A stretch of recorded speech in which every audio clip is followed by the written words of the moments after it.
식도염이 실제로 많죠. 그래서 내시경 하신 거에서 보셨듯이 식도가 이렇게 쫙 헐어 있는 장면이 보이는데, 우리 위는 엄밀히 말해서 산이 거의 호수같이 차랑차랑 차 있습니다. 좀 과장 좀 보태서 말하자면. 근데 그 산기가 사실은 우리가 상상하는 것보다 훨씬 더 강력한 산이에요. 예를 들어서 삼겹살을 그대로 삼키더라도 거의 막 흐물흐물해질 정도로 굉장히 강한 산이 우리 위에는 있는데, 위 벽에는 사실 산 염기 완충을 해주는 어느 정도의 보호막이 있기 때문에 위 벽이 녹진 않는다고 치는데, 식도에는 그 보호막이 없습니다. 근데 원래는 하부 식도 관략근과 횡격막이 이중으로 잡고 있기 때문에 산을 좀 못 올라오게 하는 방어 시스템이 잘 작동을 하고 있는데, 위에서 강력한 소화액인 산들이 이제 잔뜩 들어있는데, 그게 이제 식도로 올라오기 시작하면은, 식도는 말 그대로 명치부터 턱 밑까지, 아니 치아까지도 정말로 이제 화상을 입다시피 조금 이제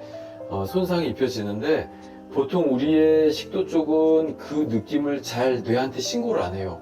열의 9을 신고를 안 하고 열의 하나꼴로 우리가 느껴지는 게 가슴이 답답하다, 뭐 조금 뭐 쓰리다, 아리다, 쪼인다, 뻐근하다, 막 숨이 안 쉬어진다, 따끔거린다, 어떤 분은 목에 항상 이물감이 있다, 또 어떤 분은 목소리가 아침마다 쉰다, 칼칼하다, 텁텁하다, 뭐 양치일마에도 좀 헛구역을 할 때가 있다, 뭐 등까지 뻐근하다, 여러 가지가 사실은 산 역류 때문에 일어나는 일인 경우가 많습니다. 나는 천식인 줄 알았어요. 너무 장기침을 많이 해서. 근데 알고 보니까 위산 역류. 항상 뭐 가슴이 너무 답답해서 심장내과를 갔더니 협심증일 수도 있다, 뭐 그런 얘기를 했는데, 알고 보니 산 역류. 그런 식으로 증상이 굉장히 비특이적입니다.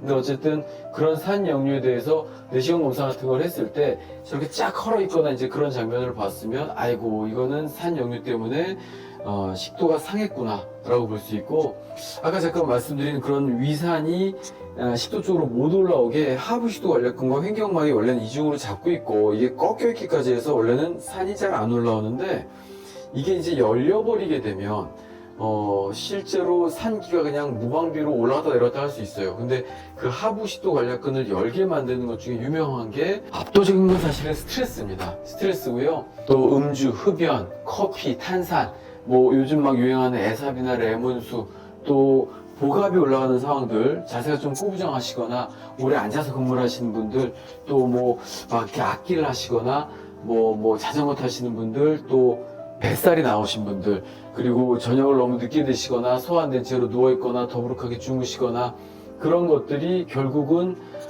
산이 식도 쪽으로 올라올 빌미를 주게 되고, 만약 그런 게 몇 가지가 콜라보가 된다면, 예를 들어서 뱃살이 좀 나오신 분이 어느 날 치킨에 저녁 시간에 맥주 한 캔 드시고 약간 스트레스 받는 날 담배 한 대 피우시고 바로 누워서 주무셨다? 그럼 그날은 완전히 여기가 이제 대놓고 손상이 그냥 입혀지는 날이라.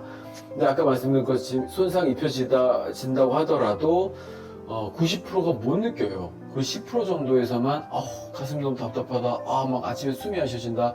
얼마 전에도 오신 분, 어떤 분이 끼니가 굉장히 불규칙하시고 밤에 또 이 근무를 하셔야 되는 분인데, 너무 가슴이 막 숨이 안 쉬어진다고 오셨어요. 저희야 이제 혹시 심폐기능에 문제 있으신지 체크는 해드리지만, 알고 보니까 식도가 거의 화상을 입어 있으시더라고요. 그런 분도 계시고 저런 분도 계시는데, 사실은 그런 상황이 됐을 때 용어를 굳이 또 알려드리자면은, 식도가 진짜로 쫙 헐은 걸 봤을 때 이제 식도염이라는 이름을 붙이죠. 근데 사실 이제 가까운 데에서 식도염이신가 보네요 라는 말씀을 많이 듣고 오시는데, 식도염이라는 말은 식도에 진짜로 눈에 보일 정도로 쫙 찢어진 염증이 있었을 때 할 말이라, 이건 내시경 검사를 했을 때 하는 얘기지, 사실 우리가 얘기하는 이런 식도염은 90%가 무증상이다 보니, 우리가 느껴서 여기가 불편해서 오신 분들은 사실은 식도염이라기보다는 비밀환성 위식도 역류 질환이라는 좀 다른 이름을 붙입니다. 근데 사실 이름 중요한 건 아닌데, 비밀환성, 밀환은 이제 뜯겨서 나갔다는 거고, 비밀환성은 그렇게 뜯겨 나간 상처는 없는데 위식도 역류 질환, 위에서 식도 쪽으로 자꾸 뭐가 역류해서 여기가 이제 불편해지는 그런 증상들을 그런 질환이라고 부르는 겁니다.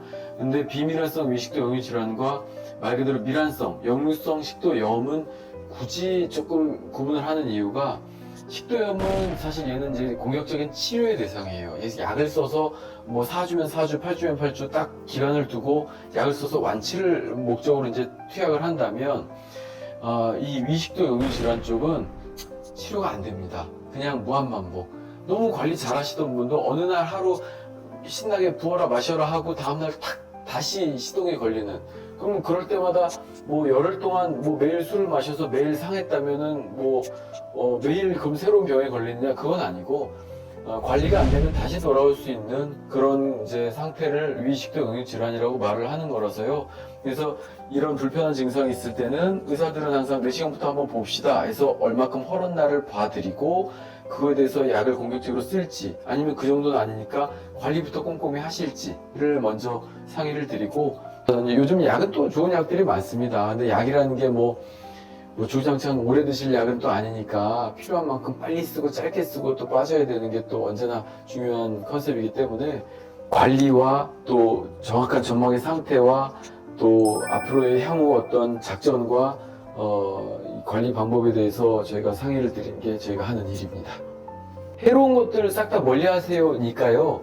예를 들어서 해로운 것들이 야식, 과식, 음식 먹고 눕는 습관, 그다음에 뭐 탄산음료, 탄산수, 레몬수, 산기 센 어떤 뭐 요즘 유행한 에사비, 그다음에 또 지방 함유량 높거나 당분 함유량이 높은 것들이 초콜릿이나 견과류, 땅콩, 호두 그런 것마저도 지방 함유량이 좀 높다 보니까 아이스크림으로 또 영향이 있고 뭐 튀김 종류나 그리고 이제 아까 말씀드린 세 가지 메커니즘 중에서 하부시도 관략근이 잡고 있고 횡격막이 잡고 있고 꺾여있기까지 해서 여기가 이제 별일 없어야 되는데 과식을 하게 되면 이제 아래쪽으로 위가 이렇게 당겨지면서 식도가 이렇게 열립니다. 하부시도 관략근을 열어버리는 역할을 하다 보니까 그런 것들 중에서 해당되시는 거 관리하는 게 중요하고요.